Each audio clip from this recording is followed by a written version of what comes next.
It is red. Awesome, thank you. All right. I'm a mess today. Okay. Today I'm going to talk about how I play live. I'm going to kind of break down what I do, how I perform,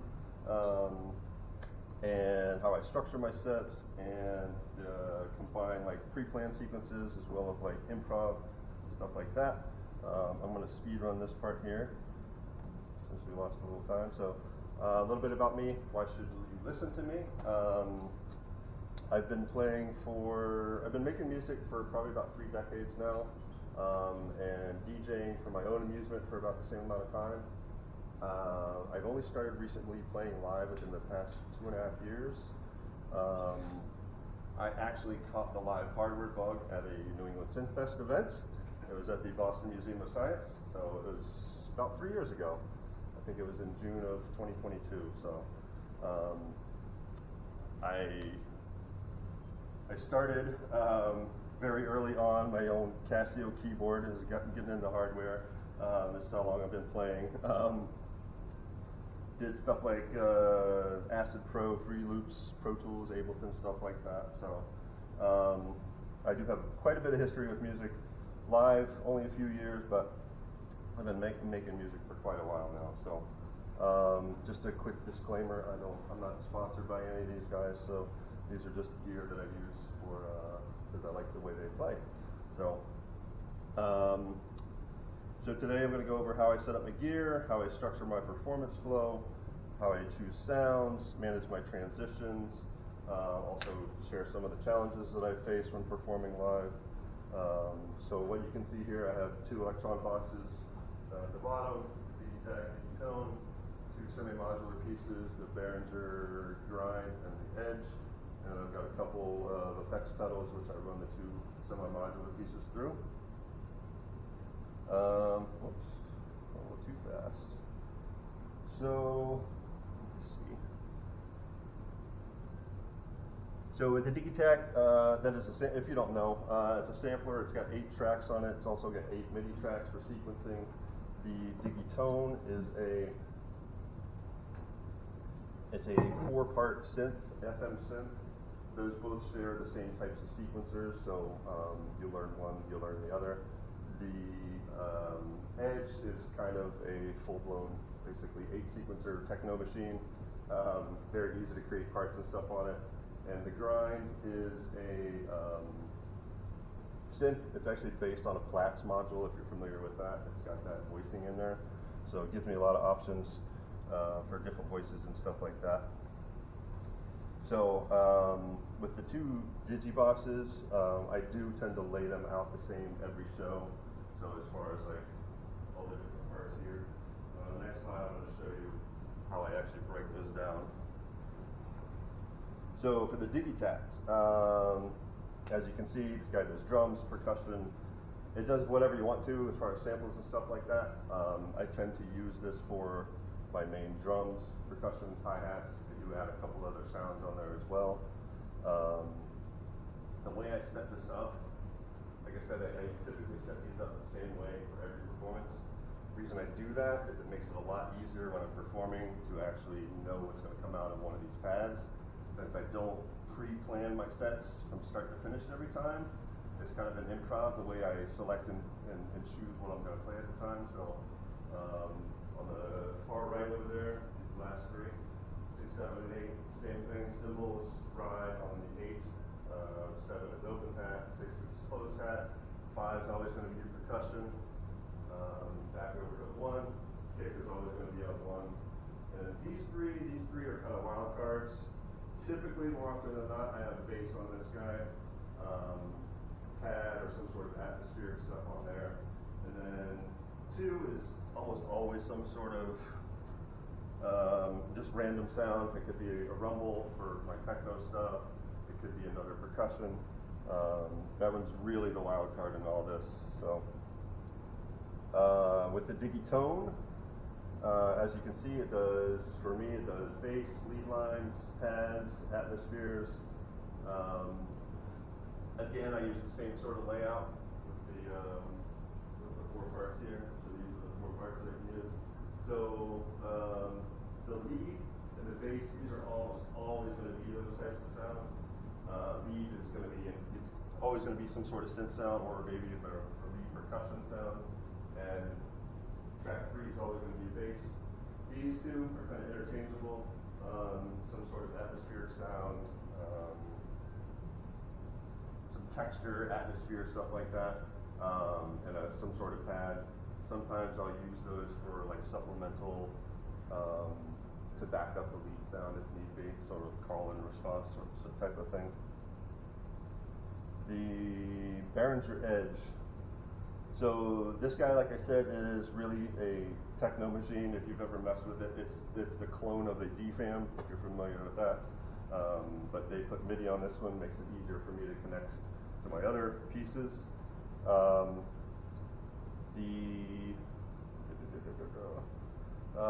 There are no presets on this guy, so I do have to improv on this all the time.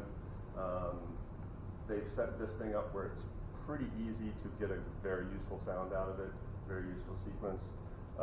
99% of the time, I get something good out of it, no matter what knobs I twist as far as like the pitch and velocity down here. And then I kind of tweak the sounds, you know, get the filter stuff here. And then the oscillator control for each one of those here. Very rarely, like I said, very rarely do I get something out that I can't use. A couple tweaks and I've got it to a spot where I can use it.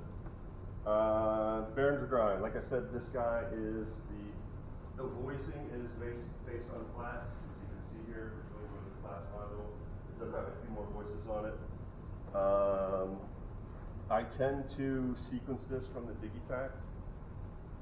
The sequencer on this is not very good, so I use the Digitact to sequence this. I can create sequences on the fly, and then adjust, you know, the sound on this as well as I need. It does have a nice switch, so I can switch to basically a full-on mode. This guy over here. So the oscillator just keeps running and running. That's what I tend to use for like drones and stuff like that. The low-pass gate gives me nice percussion sounds, and then if the VCA is on, or excuse me, the envelope is on, then it gives me access to this envelope here, which is your typical attack, decay, sustain envelope. The effects pedals I use, I tend to run the grind through these guys. I'll go to the modulator first, got a bunch of like rotary, flange, chorus, ring modulator, and then I run it through this dual delay. This guy is really cool. It's got a lot of great self-oscillation. If you crank up the delays really a lot. And then the edge, I kind of throw through the echo first. So multi-echoes, got a bunch of different echoes on there, and then I run it through the reverb. So these kind of give me, you know, if you're using reverbs and stuff like that, just give you kind of space to build up or pull back if you want to have the sound really close. So let me get a drink here. So each quote-unquote song, I don't really write songs for this. I kind of develop patterns. So each one of the tracks on the Digitone and Digitact, I will select as a song. So a lot of people like to break up songs across like several patterns. I tend not to do that. I keep it all on one. And with the two digiboxes, pattern 1 always matches up with pattern 1 on the other box. So each individual track on both boxes will always have a sequence. Rarely will I have an empty track for one of the patterns. Let's see. So, okay, so when I do create patterns, like I said, I'm not trying to construct a song that runs from start to finish. I try to create pieces that work well with each other across both devices. And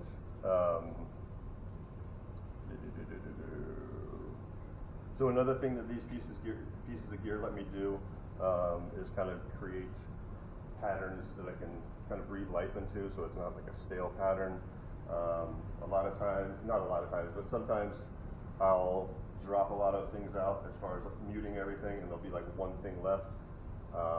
Say like a hi-hat, that hi-hat needs to kind of stand on its own for a little bit until I can bring other elements in.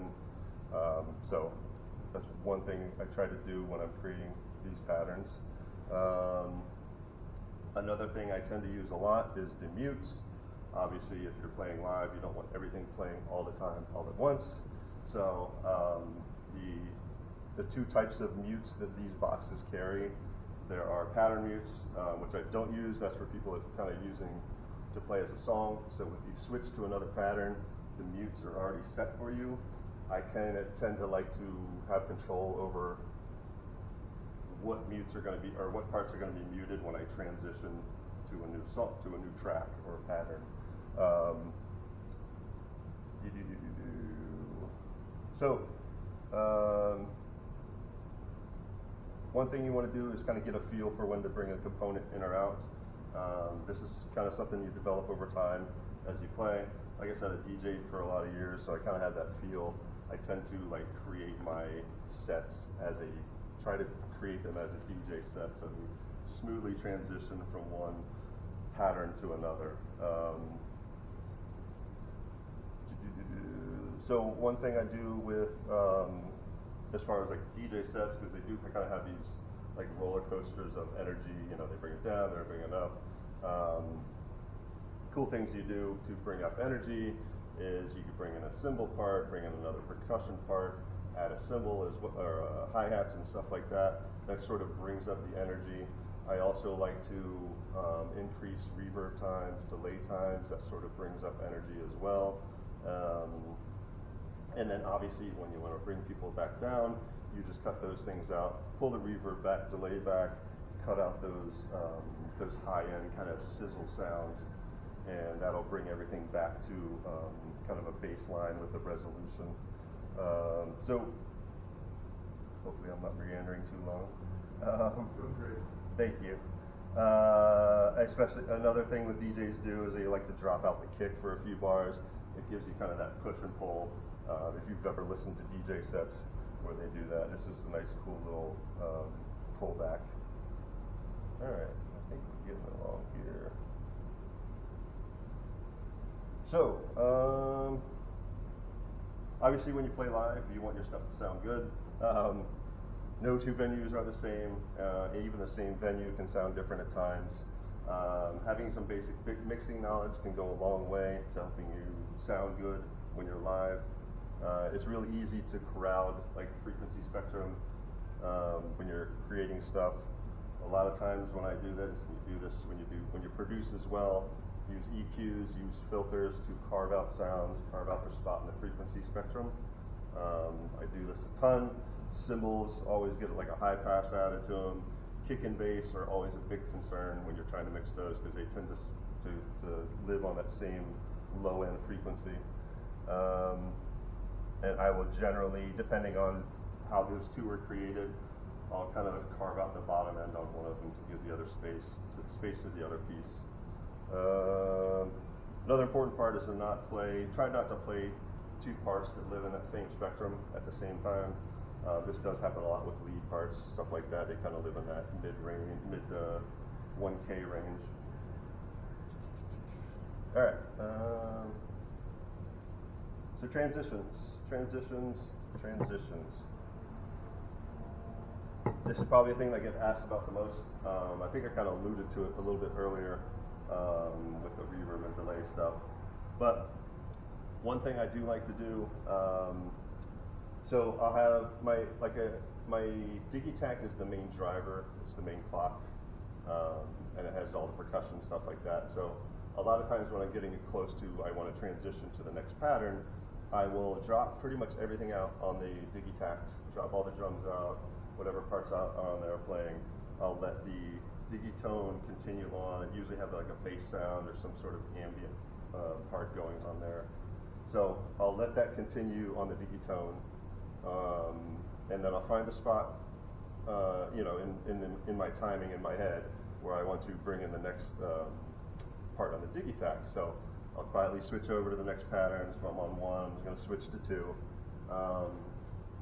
And then I'll wait, and obviously your timing needs to be on. So once I find a cool spot, I'll kind of switch over the Digitone 2 to the same pattern, I'll usually just leave in the bass. It's a nice cool transition, and when that one switches over, I can unmute the drums on the Digitact, and it feels like a smooth transition between the two. Another technique I use is using the edge and the grind, and sometimes I use vocals. If you've ever seen me play, I'll do like vocalizations and stuff like that. So with the edge and the grind, those are kind of free running. They don't have patterns to switch over to, so I can kind of let those play on, and then just quietly, transition the other devices onto their next pattern. And those kind of run cover for what I'm doing on the other devices. So, performance mindset and improv. So, I'd say about 30-40% of my sets are improv, in the sense that I don't plan any of the parts that I play on the edge, the grind, or my microphone. The way I play the parts on the digiboxes is mostly improvised, except for like the sequence of the patterns. I do tend to run like 1, 2, 3, 4, 5 in that sort of linear fashion. But as far as what I mute, unmute, play at the time, that's all going to be feel and what I am feeling from the crowd or the venue and what's going on around me. Let's see what's done here. Don't have a whole lot of time left. All right, so let's talk about mistakes. So when you do play live, it's guaranteed that you will have a mistake. Something will go wrong. Something bad will happen. You try not to freak out. My last show, I played at Zuzu in Cambridge. It was probably about 45 minutes into an hour set, and I'm all excited. Crowd's going, crowd's dancing, moving around. Everybody's having a good time, and I'm getting excited too. And I accidentally hit the wrong button, and it was the stop button, and it was the stop button on the Digitact, and everything stopped. So, Jesus, I'm sweating like crazy. So the whole thing stopped. So there was maybe a little bit of delay that kind of ended, and so obviously I'm like, oh crap, what do I do? And I tried to count in to where I was and where I thought the pattern was, and I tried to come in on a 1, and when I was ready for that, I hit play. Everything starts back up again. The crowd actually really liked it. They're like, oh my God. And a couple of people afterwards, a lot of people afterwards like, oh my God, that was the best part. And I was like, that was totally unplanned and a mistake. So I'm glad you enjoyed it. So you do need to know your equipment and know when it goes wrong when it does. Always count. Always count, yes. You always need to know where you are. One other mistake that I had that was my most memorable was the very first time I played live. It was an open mic night at Mayday in Providence, which is no longer. So I get there, and I was using a modular rig. My very first time trying to play live somewhere. Luckily, it was an open mic. But I'm setting up, I'm getting everything going and getting ready. And I go to trigger my kick module, and I do techno. And if you don't have a kick, you don't have techno. So it's not working. And so I'm panicking, and I'm asking around for a screwdriver to try to pull the module out and see what's wrong with it. And I remembered, it's like, oh yeah, this thing screwed up on me before. So I tried to pull it out, and I had to reseat the PCB back to the module, stick it back in, turn it back on, and pray that it's going to work, and it did, and it lasted me the whole show. So just know that mistakes will happen. So that's the reason why I always end up bringing a huge backpack now full of stuff to every gig, because you never know what's going to happen and what you're going to have to do. So that's it. So I'm going to open up for questions. These are kind of helps if you need help on questions, but if anyone has questions on stuff, let me know. Yeah. You were talking about the bass and the kick competing with each other, and you mentioned sculpting them out so they have their own space. Yes. And I was expecting you to say, and that's what sidechain compression is for, but you didn't. So I was interested to know why you made that choice rather than the other. Well, because of those devices, it has a sidechain on it, but it doesn't work very well. Okay. So yes, if it did, I would use that. But yeah, obviously that's typically the the path you want to go. But yeah, I know on the new Digitac it has that, but it works better. But in my experience on the first one, it just it doesn't work the way I want to. So yeah. Anybody else? Anyone else? Tony. How do you you sing out to very modern Sorry. do you sing out to modern also in the digital or they all like Oh, as far as like mixing them? yeah. Oh, okay. So let me go back. Didn't actually mention that part. You see on the picture.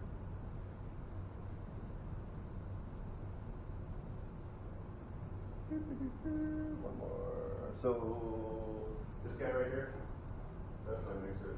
So this will run in there, this straight in there. This goes from here to here, and then the mix out to there. This goes to this and this, and then the mix out to this to there. So yeah. So you're not using phones and QMix to keep things up for the... QMix? Yeah. No. I wish I could. Unfortunately, that mixer does not have it.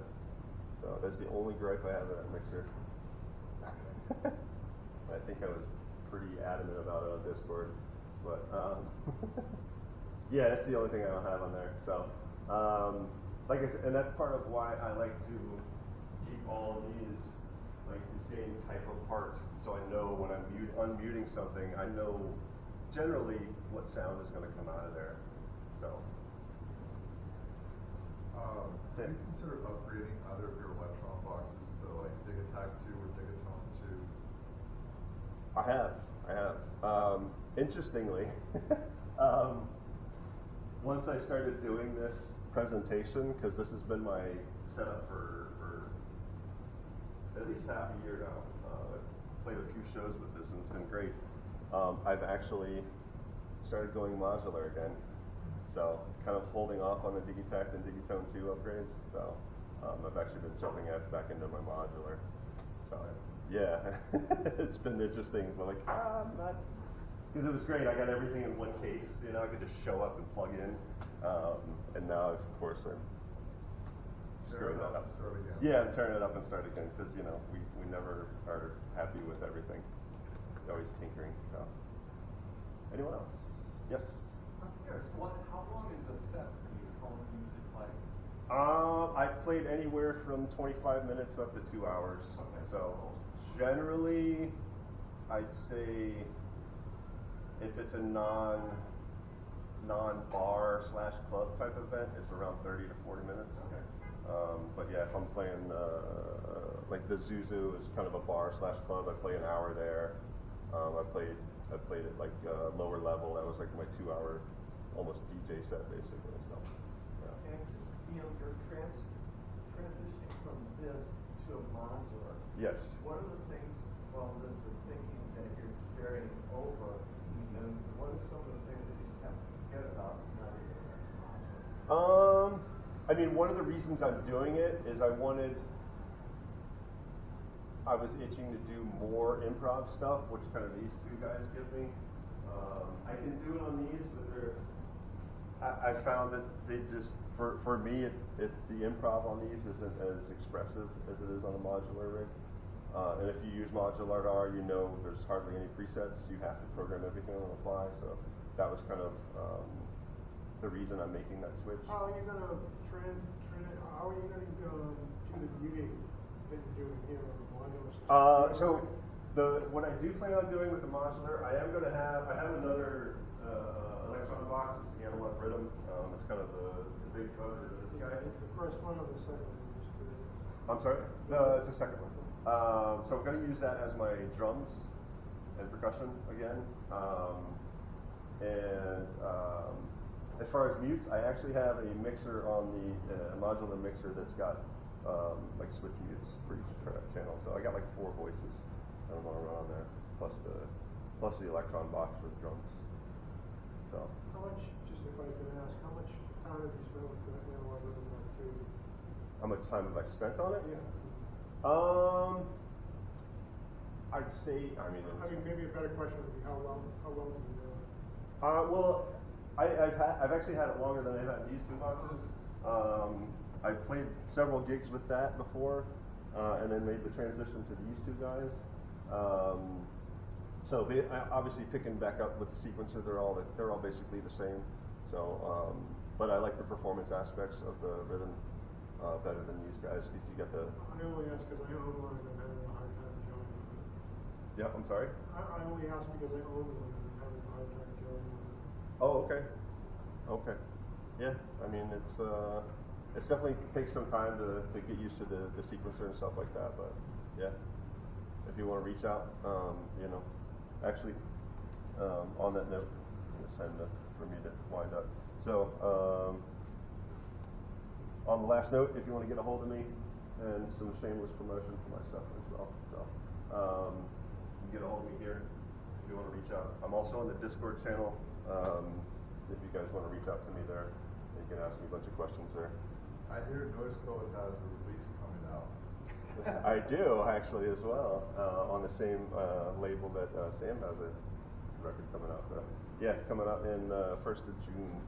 I'll have a label coming out, record coming out on Weedstar Productions. So thank you guys. I appreciate your time. Woo! Thank you. That was great. So the next lecture is going to be in 10 minutes. It's going to be Prince Advice talking about everybody needs a 303.